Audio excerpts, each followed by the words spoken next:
And let's get started with Microsoft Azure.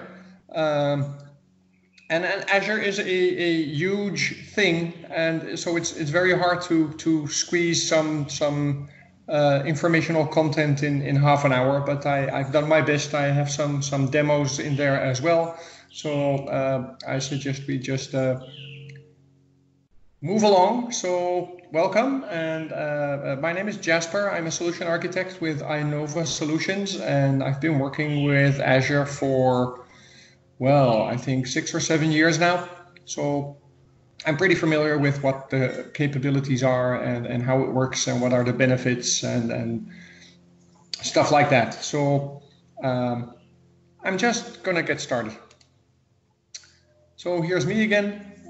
The new logo of Azure, and I immediately start with a part 1 of a demo because that demo will take a while to complete. So after configuring some stuff in here in this little demo, we will continue with the slideshow.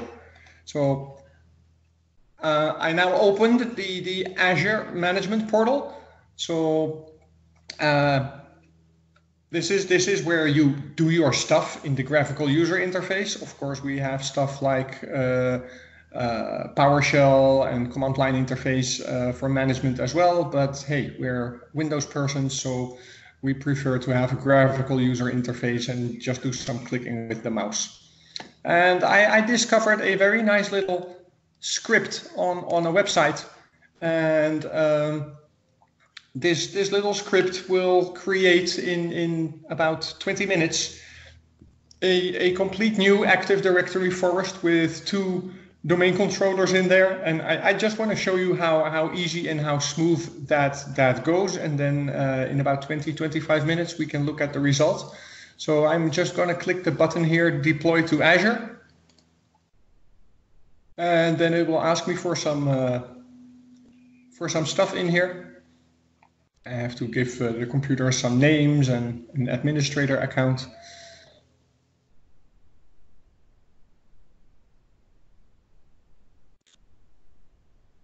So here we are. So I will just type it in. I have a subscription. That one is called Pay As You Go, and I need to create a resource group. And a resource group is like a folder. It's just a container. And I'm going to deploy. I have to give it a name.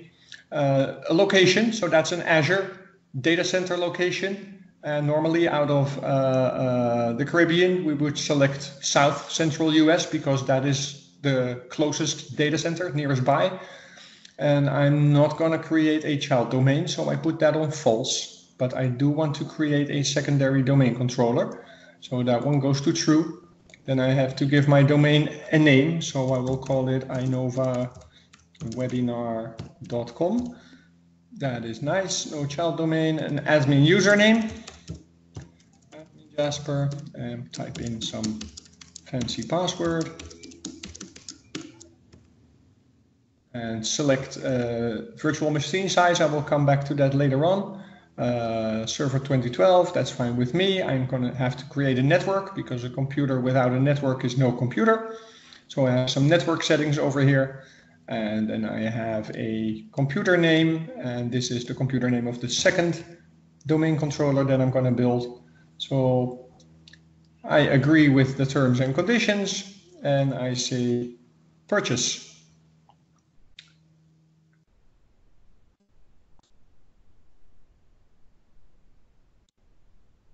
So now we can have a brief look already in resource groups, because this was the name I was giving to it.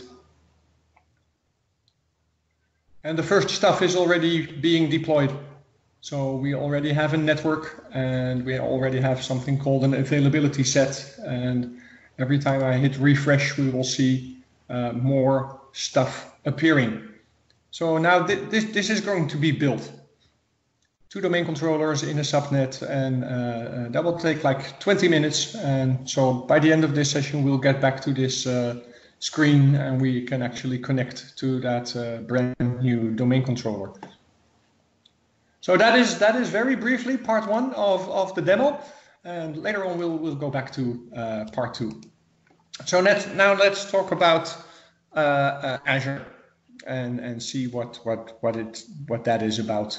So anything that you have right now as IT services, so anything you are running, applications, data centers, file servers, mail servers, you name it, everything you have, you can run that in the cloud and even more, and probably better and more efficient and more effective.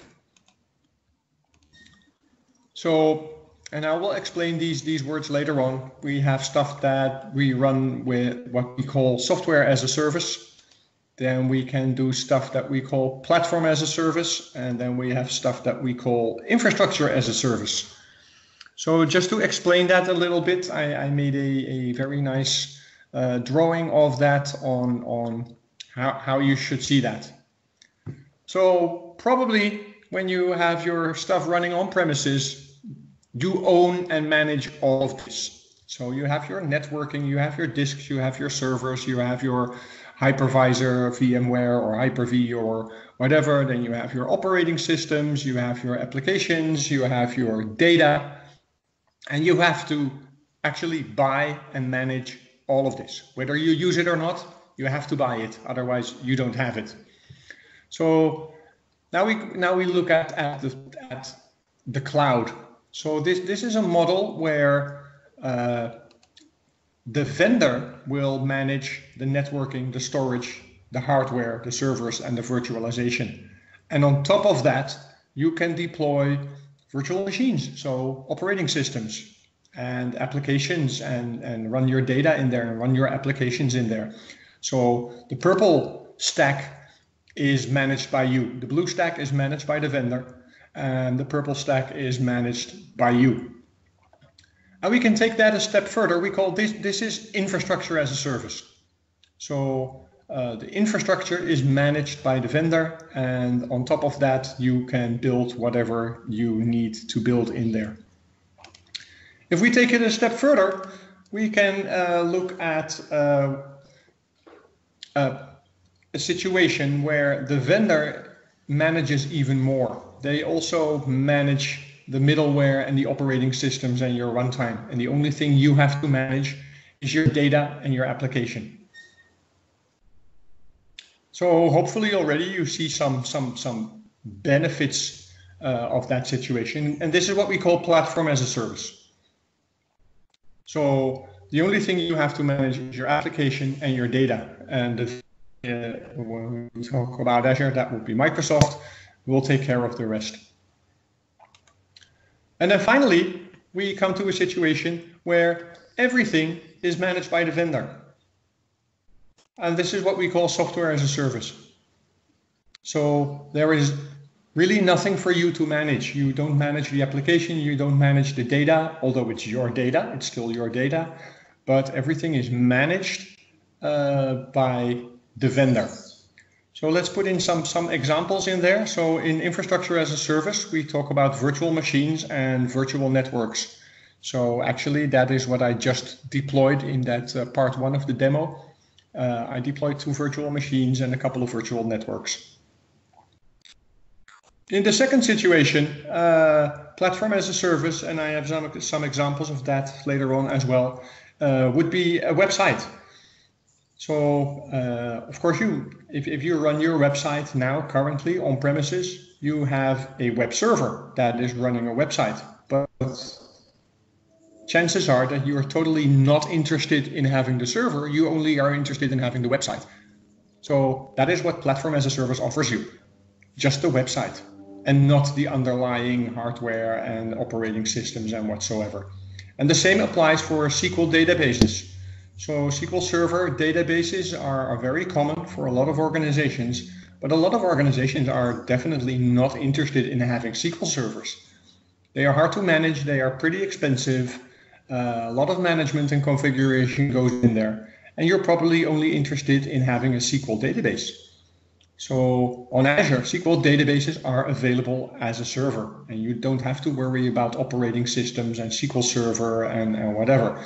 You just have your SQL database with the high availability and everything that you need in there. And then finally, when we look at software as a service, we look at stuff like Office 365 or Intune. So Exchange Online is a good example. You have your subscription for Exchange Online. You open Outlook, you fill out your username and your password, and you can email. It's really like plug it in and switch it on, and there's nothing for you to manage. Of course, an admin has to create a user account and assign a license to the user, but that's about it. Microsoft will take care of the mailboxes and the mailbox servers and client access services and stuff like that. In general, when we look at this picture, I draw two lines. The red one is about cost, and don't sue me on that one, but the cost will go down as you move from left to right, and that is not absolutely true, but we'll get into the cost aspect later on. But if we look at the cloud stuff, you could run Exchange in infrastructure as a service, but that would definitely be way more expensive than purchasing Exchange Online licenses for your users. The green arrow, that is a very true arrow. The ease of management, so the burden for your IT department or the necessary knowledge for your IT department, that really goes up when you move away from having everything on premises, where your IT people need to know a lot or a little about a lot of things. They need to know stuff about networking, about storage, about servers, about hardware, about whatever. And hey, if you can push that out of your organization because IT is probably not your core business, then that will ease management and therefore also will lower your total cost of ownership. I see a big smiley from Jeroen. It's about the cost thing, I guess. But so any questions so far on this slide? Type it in or unmute your microphone and shout something. Nope. Okay. Then I go on. Yeah, sorry, I was finding the button. There's something called managed services that you could add to this one. Don't you agree? I've never seen it in pictures. Everybody picks these three options as cloud. But if you would look at managed services and bring it beyond and add a level of management that you can outsource as an organization. Again, I'm just saying that it would be nice if we would build something like that, because this is really from a vendor perspective. Software as a service is what Microsoft offers. If you add a supplier layer of managed services, then you could even add another pillar. So just maybe, but outsourcing as the proper word would be in this picture, you can also outsource your on-premises thing. So true. I think so it would be hard to squeeze it into this picture. But I get your point. Yeah. Well, okay. I'd like us to think about that, because I think that is the value of Inova should be on top of this stack. Oh yeah, definitely. I agree. And many vendors in States and Europe already adding $1 or $2 to the subscription fees for the services that they supply. We at a certain point, I hope we can go that way too. Yeah. All right, okay. I am going to the next one. So I have a very simple use case, and that is our own company. So and we have around 50 employees, and we sit in 6 different countries, and we have about 10 line of business applications, and we have about 10 road warriors. So road warriors are the people that are traveling. So they sit in airport lounges and hotels and with customers and stuff like that. So they don't spend all their time at a fixed place. So for us, it's a very nice situation. I'm a happy IT manager. I have no hardware to manage, so I have no worries about that because we run everything in the cloud. So we use software as a service. We have Office 365 plus the Enterprise Mobility and Security Suite. So that is our whole email and SharePoint and Teams and Skype for Business, our whole collaboration and security platform. We use CRM Online. That's a software as a service application as well. Then we use also a platform as a service. We have a customer portal for our Office 365 and Azure customers. And we have a public website, inovacorporation.com. And both of them run on Azure as a platform as a service. And then we have some stuff running in infrastructure as a service. So we have a couple of virtual machines running, and those machines run our accounting software. So nothing runs in our headquarters office or other offices or whatever. We just all connect over the internet to whatever we need to connect to. I think for organizations of really smaller size, so I would say under maybe even 250 users, hey, why would you need to have stuff on premises? What is your business case for running your stuff like that? So I think we're a good example of hey, you can do everything you need to do with your IT from the cloud. So now we get at a point where we can discuss a little bit where do you start with your journey to the cloud? And I think the first requirement for that is knowledge. So over the last couple of years, we had quite some conversations with customers, and those conversations are very hard because the customer does not always understand what we are talking about. So we talk in two different languages. And so it really starts with some general knowledge. And that's not only knowledge on the technology and the architecture, that is also knowledge on the business side of things. Because moving your IT resources to the cloud is not an IT thing. It's not an IT decision. Moving to the cloud is a business strategy.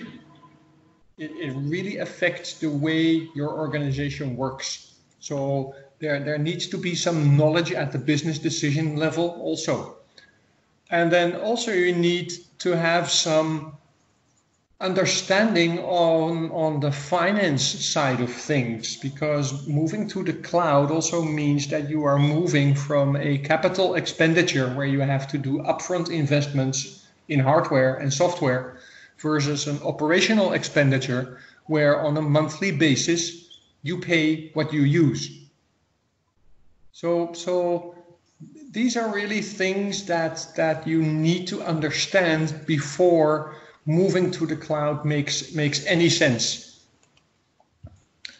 And at the last point, the capital expenditures versus the operational expenditure, it's very hard to make a cost comparison. So I have some examples later on where you can see that a specific virtual machine of a specific size will cost you, let's say, $150 a month in Azure. And then you can say, wow, that's a lot of money. But then again, do you have any clue what a server is costing you now? Including your electricity bill and your airco and your networking and your storage and the management and the procurement and your square meters in your data center. So it's very hard to make a sensible cost comparison. On the other hand, we should look, and there we can make a valid comparison. And that is when you look at the value or the features that are available. So by default, a virtual machine in Azure guarantees backed with an SLA, guarantees 99.9% uptime.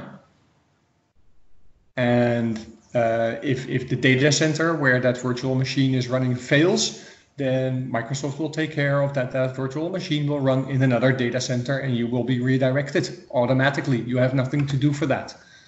So that is stuff that you don't immediately see in the price, but you should realize that those are the values and the features for running your stuff in the cloud. And then I have had this sentence in a lot of my sessions. You should note, although we are all striving and hoping that someday IT spending will drop. Well, it didn't drop over the last 30 years, so expectations that IT spending will drop in the next 10 years, I have bad news for you. That's not going to happen. There's more and more features available and we want them all, and most probably IT spending will not go down in the next 10 years. So moving to the cloud from cost argument, I don't think that's a valid business case. And we can make a business case, but I don't think that cost comparison or overall cost over 5 years or 10 years is really that valid. We should really look at the feature comparison and the added value for your organization should you decide to move to the cloud. As long as I don't hear or see anything, I just move on.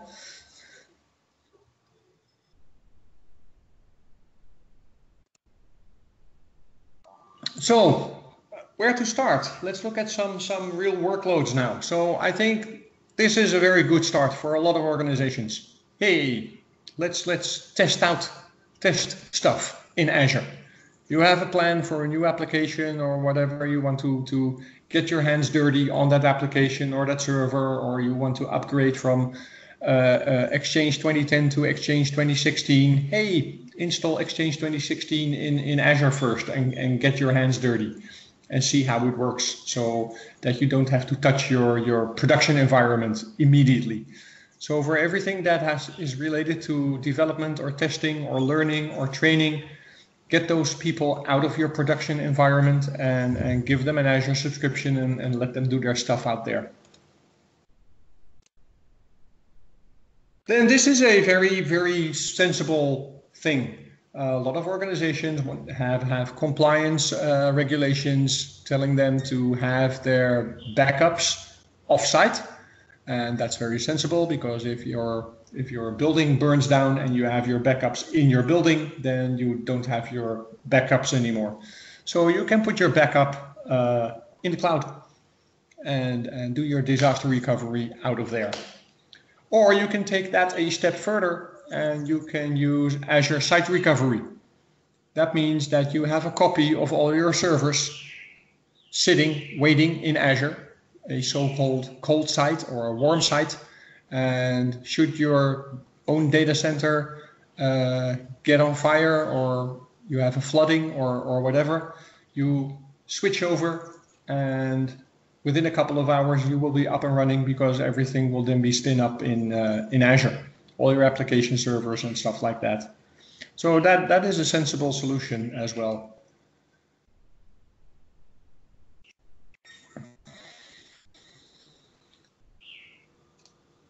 So then we can look at web applications and websites. So I will demo that in just a second, what a website will look like and how it works and how to deploy that. I think we still have some time for that. So then you can look at virtual machines, so infrastructure as a service. Although when we look at the architecture of Azure, I always prefer as best solution that we first look at, hey, can your business requirements be fulfilled with software as a service? If so, please do that. If it is not available as software as a service, can we make it with platform as a service? Then please do that. And if that is not an option also, Then we go to infrastructure as a service and build virtual machines and copy what you have running right now. There is very good monitoring opportunities in the cloud. So monitoring, even on-premises servers, monitoring solutions are in general pretty expensive and pretty hard to manage and to configure. But now we can monitor out of the cloud. So that means installing an agent on your on-premises servers. And then the whole monitoring engine and dashboards are sitting in the cloud. That's a very nice option to start some serious monitoring of your IT environment. And then we go into the magic words of the hype that is currently in all the cloud providers out there. So we have the Internet of Things, we have machine learning, we have data analysis, we have artificial intelligence, we have deep learning, stuff like that. So if you are a database cruncher and you have like databases that are 20 terabytes in size, you don't have the CPU power to crunch those databases on premises. Those would be very expensive servers. Hey, but you can do the crunching on Azure and then report back to your own on-premises installations.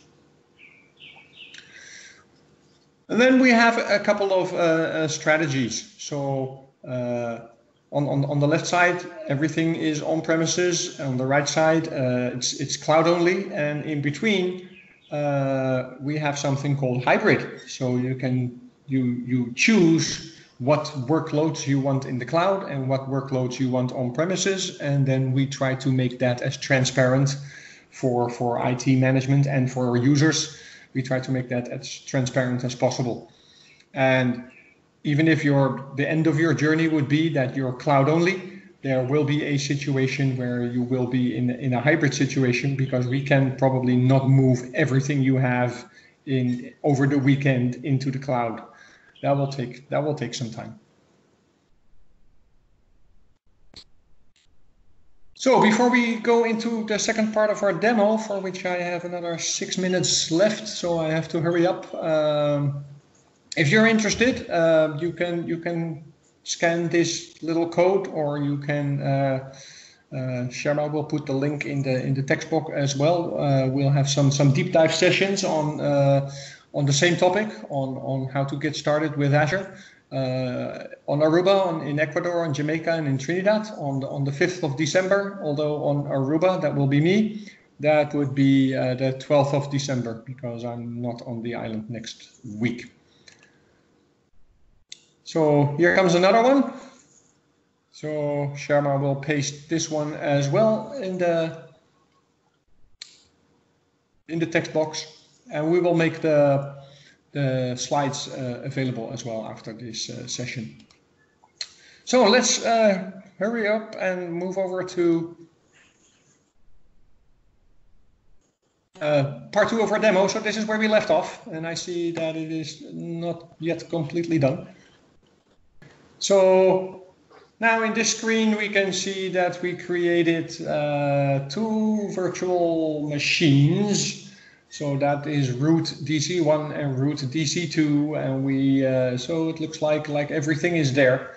So this is specifically a test environment. So your developers or your testers, or for training. Or if you want to train yourself on Server 2016, for example, hey, you need domain controllers all the time. So you can do that manually, or you can launch a simple script, as I just did, and half an hour later you're good to go, and you can get in there. And so let's see if I can already connect to that virtual machine to see if it's already running.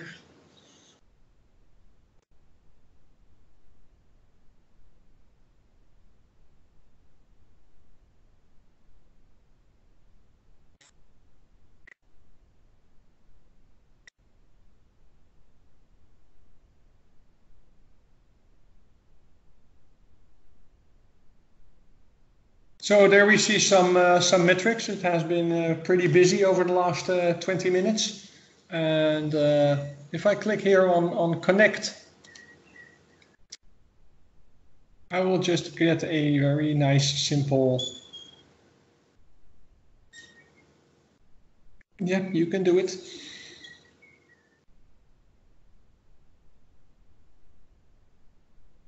No, it's not. It will not open. That's too bad. Well, maybe later I will just go to some other stuff.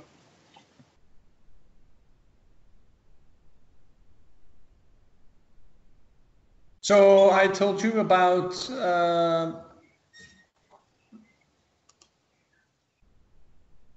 website.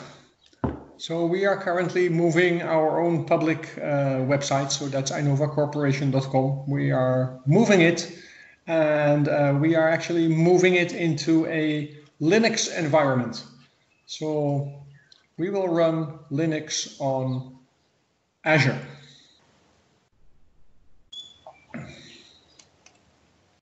Hopefully we have some more luck, but apparently this one is not yet ready to, because the deployment is still running. We can see that over here, deployment in progress. So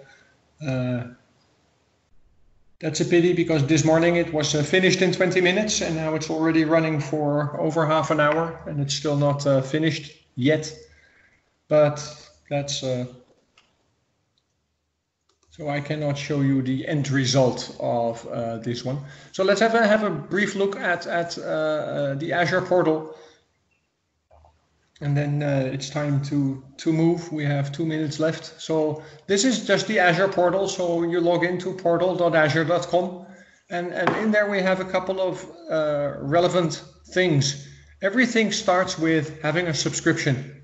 So you need a subscription in order to deploy stuff. So actually your subscription is the billing thing. Out of the subscription, you get your invoice. So if you have no subscription, you can still log into the portal. You can just go to portal.azure.com, but as long as you have no description, there's nothing to do for you in there.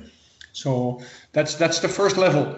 And then within your subscription, you can create those containers called resource groups. So I have a couple of resource groups over here, and you give them a friendly name, and you say where you want to have them, and then you decide in which subscription you want to have them. So we can give permissions on all these individual levels. So I can give permissions on the subscription level, then I can give permissions on the resource group within the subscription. So it works just like a folder structure in your file server. So you can set out your permissions on the highest level and then go down. And then on a lower level, you can redesign your subscriptions. So when I go to Inova accounting, where we have our accounting servers running, on all these individual resources, I can give individual permissions as well. Normally it will inherit from the parent container. And as soon as I set specific permissions on this level, it will happen like that. So we have subscription, resource group, resources. Everything, we call everything resources: virtual machines, networks, IP addresses, storage accounts, what have you. So I think we should move to, oh, I promised I would show you something on pricing. So here I have just one slide on where we have some pricing. So we can go up to a maximum. If you look at the top of the picture, we can go to 32 processors in one virtual machine and up to 440 gigs of memory. There are bigger sizes available, but they are pretty expensive. But here you see that the cheapest server available will cost you $15 a month. And then you get one CPU and you get hardly a gig of internal memory. But hey, if it's just a domain controller or a DNS server, that's good enough. And you also see how prices move. If we go to 8 CPUs and 14 gigs of memory, you get around $500 a month for running that server. Although what you can do, and that is what we are doing currently with our accounting servers, we shut them down at night.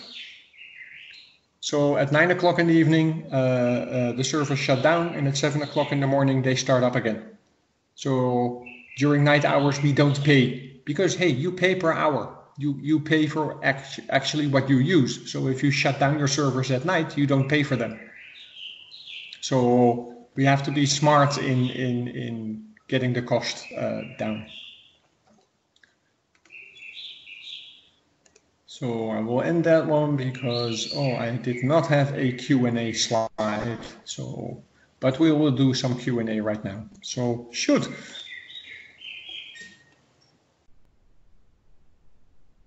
No questions? No questions. You can always reach us over email or reach me over email or whatever. And